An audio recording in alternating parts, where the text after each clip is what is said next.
and welcome to the Faith and Science Podcast. My name is Bublitz, and welcome back for the fourth Sunday after Pentecost for the week of July 7th, 2019, and I'm excited to have you here. I'm excited to dig into this week's podcast, and I'm excited that, again, we're in this beautiful time that we're halfway now through the year. It's amazing how fast 2019 has already been moving. I know for me personally, there's a couple things that I'm wanting to do on the podcast that I've been wanting to do for a while, and I'm going to say here on the podcast, the goal is that before the end of 2019, that there will be some major changes, hopefully on how you are receiving the podcast. And that's all I'm going to say about it. I've been looking into this for a very long time, and there's just a few things that I need to go through and do. But now with stating it in the podcast, I'm hoping now that it motivates me to continue to work on it to be able to get this project done. And it's a big project. It's amazing to think about the archive that I essentially have here that I was hoping that I'll be able to share with you in an easier format so you can go back and listen to some of the old podcasts. But that gives a lot of it away. But I think it's something that's very valuable. It's something that I've learned a lot from over this past year and a half of doing this, and I thank you for tuning in and listening to this. But I'm also excited to be able to go through these and look back, as I know that I've done that a few times, and there's a lot of times where there's some really good information that's still there. So I'm excited to do that. I'm excited to dig into that. And I also want to give a shameless plug to Working Preacher, because if I hadn't stumbled upon Working Preacher, I don't think this would be possible. Since I am not an ordained minister, it's great to be able to listen to seminary professors discuss and look at these texts each week through commentaries, discussions. There's a lot of information on workingpreacher.org, and if you haven't checked that out, I'd highly recommend it. And one final thing before we get into this week's readings, we need to look at last week's Twitter question. And the Twitter question was, where do you get humbled and how do you move forward? So I did get one response from somebody this week, and it was kind of funny. I will try sharing it down below. But here's what it says. 2 donkeys were walking in Jerusalem when one donkey said to the other, "Just yesterday, I was here carrying Jesus, and people were singing and shouting and throwing their clothes for me to walk on, and today they don't even recognize me." The other donkey replied, "That's how it is, my friend. Without Jesus, you are nothing." And I thought that was just kind of a funny little tidbit this week, and I think it's also a good way of thinking about being humbled. I think there's a lot of times where we get up on our high horse, and when stuff doesn't then go the way that we expect, that often then we realize that we really weren't up as high as we thought we were. And it's one of those things that I think is really important to be able to consider and to think about, and especially in a world today that is more and more driven by the idea of me and what do I have to bring to the table? How does this benefit me? That we need to cut ourselves down a few notches, a few pegs, and be able to look at the we, be able to think about the community, be able to think about it as a whole. And I think that's one of the things as we're moving forward, as we're looking at this from the church's perspective, I think it's one of the things we really need to work on. We have to be able to think about the broader community and what does that look like? What does that mean? When you're thinking about and discussing these different subjects, I think it's not even just purely focusing on the church as a whole, but thinking about the community and thinking about not even just the next year, but the next 10, next 15, how could this benefit the community? And that's difficult, that's hard, but it's important as we move forward. So when we're looking at this week's text, there's a lot of really fun things, and there's a couple different things that have come to my head in tying faith and science together on this, so let's dig into it.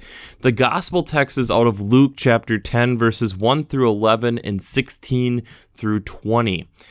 And this continues off of what we talked about last week, where Jesus is still walking toward Jerusalem, but he is sending out the disciples in pairs of 2 which is important this week, and pairs it to, and he gets the quote here in verse 2, the harvest is plentiful, but the laborers are few. Therefore, ask the Lord of the harvest to send out laborers into his harvest.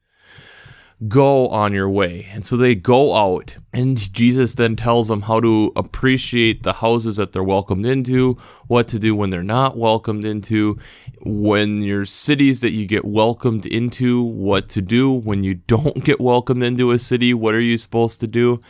And then we get toward the end of this reading when they came back and how they were doing things they didn't expect to be able to do. They were able to cast out demons and watch Satan fall from heaven like a flash of lightning in verse 18. And that they were given authority I have given you authority to tend on snakes and scorpions and the power over the enemy. Nothing will hurt you, coming from verse 19. But I think it's really important, verse 20 here at the very end, the final closing line, there's a really powerful statement in that. Nevertheless, do not rejoice at that the spirits submit to you, but rejoice that your name is written in heaven. So this idea that it's written in the book of heaven type of idea coming through at the very end, and that even though you've been given the ability to be able to do all this stuff, that really doesn't matter. And I think that's a really powerful thing. It's so easy for us, again, to, like last week, what we were talking about with humbling ourselves, it's really easy to pump yourself up, especially if your church or community that you're working in is thriving. And it's really easy to look at what we are able to do. And that's really not the point that we're getting here from Luke. And that's really humbling and really powerful to remember in the back of your head that this isn't purely about numbers. It's about continuing to grow in your walk and helping others in their walk. And that doesn't mean counting the number of people. The first reading is from Isaiah chapter 66, verses 10 through 14. This is an interesting reading to look at, and I think it's really powerful for us to help understand the essence of who God is, because it starts with rejoice with Jerusalem and be glad for her, all you who love her, and rejoice in her, all you mourn over her, that you may nurse and be satisfied from her counseling breast, that you may drink deeply with delight from her gorgeous bosom. Verses 10 and 11. This is right after Jerusalem has fallen. And the thing that I find interesting as you go through this reading, how Isaiah is talking about don't get consumed with what has happened. Look at the blessings that has come from Jerusalem and what in the past it has provided for you. This idea of being almost satisfied that we were humbled again with the falling of the temple, but realizing that it's just a building. Getting back to kind of the Tower of Babel from a few weeks ago, this is just a city. This is just a building. That doesn't mean that God has abandoned you. Continue to move forward, continue to progress, and don't get attached to this idea of just the city. The alternative first reading is from 2 Kings chapter 5, verses 1 through 14. And this is the story of Naaman. And if you don't know the story of Naaman, it's a neat little story here coming from 2 Kings. And you have the king over Aram, but the issue that he has after winning a battle is that he has leprosy. And that there is this young girl that they have captured who is from Israel and says, if you let the Lord be Lord over this land back home like me, it would cure leprosy. So he sends silver and gold and himself and garments to Israel, and they're kind of the king's, what the heck is this? And the prophet Elisha then says, let me take care of this. So they go to Elisha. Elisha says, go and wash in the river 7 times. And the king is kind of upset by this. Kind of, why did I travel all this ways? Why can't I wash in the rivers near me? And his kind of group of people, if you want to call it, not his posse, but his entourage, if you want to put it that way, tells him, well, why don't you at least try this? I mean, the worst that could happen if it was difficult, would you then be balking at that? He washes 7 times and he becomes clean. So this idea of trusting the Lord, I think, is definitely in there. I think this idea of God working in ways we don't always expect is definitely in this text, and how healing at times may come in a different form. And I think that's one of the things to consider with this also. The psalm this week is Psalm 66, verses 1 through 9, and this is definitely praising God. Make a joyful noise to God, all the earth. Sing the glory of his name. Give him glorious praise. First 2 verses there. This whole idea of being able to look and see what God has done, and that we then in service should then worship the God who was doing this for us. The second reading is from Galatians, optionally verses 1 through 6, and then 7 through 16. Again, then we're still having this letter from Paul and talking about what does it mean to be living in this community. So this gets into discussing how with having the Spirit of Christ in us, because we have been sanctified through the cross, through Christ Jesus, that then that inspires us to go out, to do the work, to try to do our best. It doesn't mean that then we can go, and in this case, talking about the law, that doesn't just exclude us from the law, because there are plenty of people who don't know Christ who then are going to follow the law, but being able to use that as part of your ministry and being able to see and reap from that the harvest of not only yourself, but just also the community around you. I focused mostly this week when I was looking at these texts out of the gospel text, but I think there is some ripple effects through these. And when I first thought about this, the first thing that kind of came to mind is the scientific method. And that there are times when we, comparing it to going out, that there are expectations and things, hypotheses that we have, that there are times then when we come back, things didn't happen the way that we expected. And that there are times then, because of that, then we need to reject whatever those hypotheses were, even though however much we want to accept these hypotheses, we have to be okay with letting it go. But when I continued to think about this and continued to work on this, and I've talked about the scientific method plenty of times in this podcast, I've just felt that it kept kind of breaking down. And it just didn't seem to work well for this text. So I continued thinking, continued working, and I think I figured out something that's interesting, something I'm fairly confident I have not talked about at least in a very long time, and that is mitosis and meiosis.